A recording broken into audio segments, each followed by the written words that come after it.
ایک حضرت علی کو خلیفہ بنانے میں ان لوگوں کی شرکت جو حضرت عثمان کے خلاف شورش برپا کرنے کے لیے باہر سے آئے ہوئے تھے، ان میں وہ لوگ بھی شامل تھے جنہوں نے بالفعل جرم قتل کا ارتکاب کیا تھا، اور وہ بھی جو قتل کے مرتکب اور اس میں اعانت کے مرتکب ہوئے تھے۔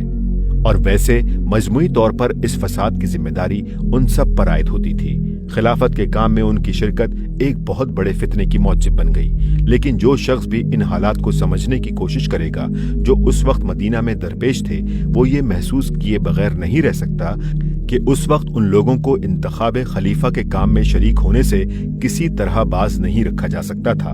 پھر بھی ان کی شرکت کے باوجود جو فیصلہ ہوا وہ بجائے خود ایک صحیح فیصلہ تھا، اور اگر امت کے تمام بااثر اصحاب اتفاق رائے کے ساتھ حضرت علی کے ہاتھ مضبوط کر دیتے تو یقیناً قاتلین عثمان کیفر کردار کو پہنچا دیے جاتے، اور فتنے کی یہ صورت جو بدقسمتی سے رونما ہو گئی تھی بآسانی ختم ہو جاتی۔ دوسرے بعض اکابر صحابہ کا حضرت علی کی بیعت سے الگ رہنا۔ یہ طرز عمل اگرچہ ان بزرگوں نے انتہائی نیک نیتی کے ساتھ محض فتنے سے بچنے کی خاطر اختیار فرمایا تھا، لیکن بعد کے واقعات نے ثابت کر دیا کہ جس فتنے سے وہ بچنا چاہتے تھے اس سے بدرجہ زیادہ بڑے فتنے میں ان کا یہ فعل الٹا مددگار بن گیا۔ وہ بہرحال امت کے نہایت بااثر لوگ تھے، ان میں سے ہر ایک ایسا تھا جس پر ہزاروں مسلمانوں کا اعتماد تھا۔ ان کی علیحدگی نے ذہنوں میں شک ڈال دیے، اور خلافت راشدہ کے نظام کو اثر نو بحال کرنے کے لیے جس دل جمعی کے ساتھ امت کو حضرت علی کے ساتھ تعاون کرنا چاہیے تھا، جس کے بغیر وہ اس کام کو انجام نہ دے سکتے تھے، وہ بدقسمتی سے حاصل نہ ہو سکی۔ تیسرے حضرت عثمان کے خون کا مطالبہ، جسے لے کر دو طرف سے دو فریق اٹھ کھڑے ہوئے، ایک طرف حضرت عائشہ اور حضرت طلحہ و زبیر، دوسری طرف حضرت معاویہ۔ ان دونوں فریقوں کے مرتبہ و مقام اور جلالت قدر کا احترام ملحوظ رکھتے ہوئے بھی یہ کہے بغیر چارہ نہیں کہ دونوں کی پوزیشن آئینی حیثیت سے کسی طرح درست نہیں مانی جا سکتی۔ ظاہر ہے یہ جاہلیت کے دور کا قبائلی نظام تو نہ تھا کہ کسی مقتول کے خون کا مطالبہ لے کر جو چاہے اور جس طرح چاہے اٹھ کھڑا ہو اور جو طریقہ چاہے اسے پورا کرانے کے لیے استعمال کر لے۔ یہ ایک باقاعدہ حکومت تھی جس میں ہر دعوے کے لیے ایک ضابطہ اور قانون موجود تھا۔ خون کا مطالبہ لے کر اٹھنے کا حق مقتول کے وارثوں کو تھا جو زندہ تھے اور وہی موجود تھے۔ حکومت اگر مجرموں کو پکڑنے اور ان پر مقدمہ چلانے میں واقعی دانستہ ہی تساہل کر رہی تھی تو بلا شبہ دوسرے لوگ اس سے انصاف کا مطالبہ کر سکتے تھے، لیکن کسی حکومت سے انصاف کے مطالبے کا یہ کون سا طریقہ ہے، اور شریعت میں کہاں اس کی نشاندہی کی جا سکتی ہے کہ آپ سرے سے اس حکومت کو جائز حکومت ہی اس وقت تک نہ مانیں جب تک وہ آپ کے اس مطالبے کے مطابق عمل درآمد نہ کر دے۔ حضرت علی اگر جائز خلیفہ تھے ہی نہیں تو پھر ان سے اس مطالبے کے آخر معنی کیا تھے کہ وہ مجرموں کو پکڑیں اور سزا دیں؟ کیا وہ کوئی قبائلی سردار تھے جو کسی قانونی اختیار کے بغیر جسے چاہیں پکڑ لیں اور سزا دے ڈالیں؟